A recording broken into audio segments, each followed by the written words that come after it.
Yo, what's going on, you guys? Welcome back to the channel, and in today's video, I will be giving my spoiler review of Ant-Man and the Wasp, Quantumania. Now, before we get into the spoiler review, make sure you like, subscribe, comment, share, and turn on those post notifications so you can notify when I post a new video.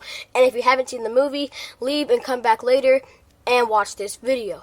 Now, without further ado, let's get into it. The first thing that we will be talking about is the pros and the cons. Let's talk about the cons first, and then we'll get into the pros next. Now, my first con with this entire movie is the fact that Luis and his crew were not in the movie, like, at all. And I was honestly kind of, like, wondering the entire movie if they're ever going to appear, because I was expecting them to be in this Ant-Man movie. They're in every Ant-Man movie, and they, honestly, for me, they complete an Ant-Man movie. But I'm not too mad that they weren't in it, and I can see why they weren't in it, because honestly, they didn't really fit into the plot of the movie, so I can see why they weren't in it. But if Marvel kind of just, like, gave us a little snippet of them, or a little, like, I don't know, like, highlight, or a notice that they're still in the movie, or something like that, that would have been great.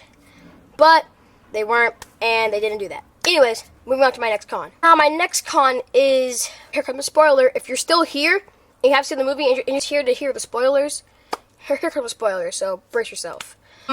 They killed off MODOK, and I don't know. Personally, I feel like they should have kept MODOK alive and have him, like, have a bigger role in the MCU, because MODOK is honestly one of my favorite Marvel villains, and when they killed him off, I just, like, kind of was like, why? Like, why would you really do that? He would have been, I feel like, a great type of Young Avengers type villain, because in the movie, he did have some conflict with Cassie, and if he had escaped the quantum realm with that same anger he had for Cassie, and if she, like, joined the Young Avengers, he would have been a perfect villain and had, I guess, a good motive on why he wanted to destroy the Young Avengers. Yeah, I just felt like if MODOK stayed alive, he could have a really good role in the MCU, and then when they cut him off, it felt like wasted potential.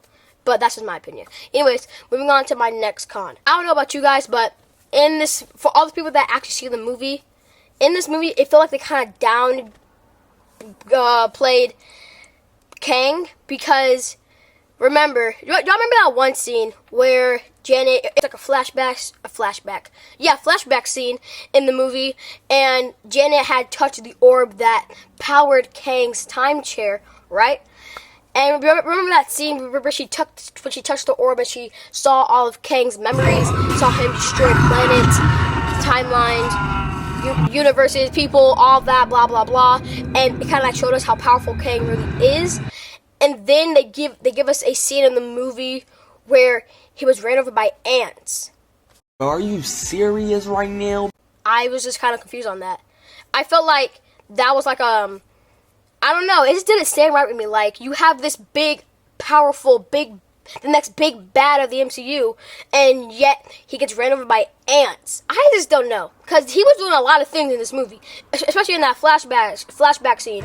Bro was, like, releasing energy from his body and just killing, like, wiping out people, and you're telling me he couldn't do that with the ants?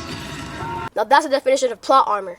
But, yeah, I just didn't understand that. I was just, like, kind of confused, but it wasn't really, it didn't really make me too mad, because honestly, what do you expect? It's Ant-Man versus Kang. They have to downgrade Kang a little bit for Ant-Man even to stand a chance, okay?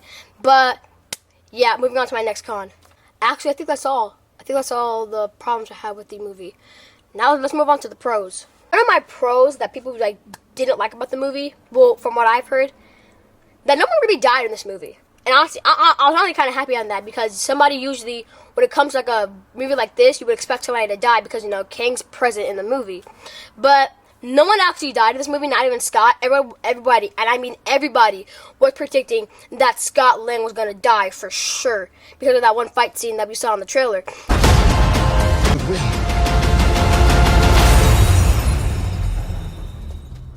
I don't have to win.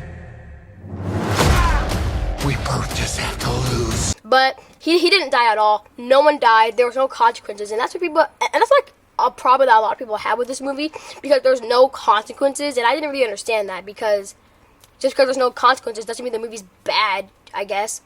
But yeah, I had no problem with nobody dying. Honestly, it felt pretty good for nobody to die in a Marvel movie, right? And they had a happy ending. It was cool. But people had a problem with that, and I don't understand it. Anyways, moving on to our next pro. Another problem a lot of people had was the humor, and I didn't understand that because I felt like the humor was perfect. It was humor when there needed to be humor, and then it was serious when it needed to be serious. It wasn't the other way around. It wasn't just humor like Thor: Love and Thunder. I will never, ever forgive Thor: Love and Thunder for having that entire movie be a joke. Another pro I have with this movie is how they showed Kang, how they explained how powerful Kang was.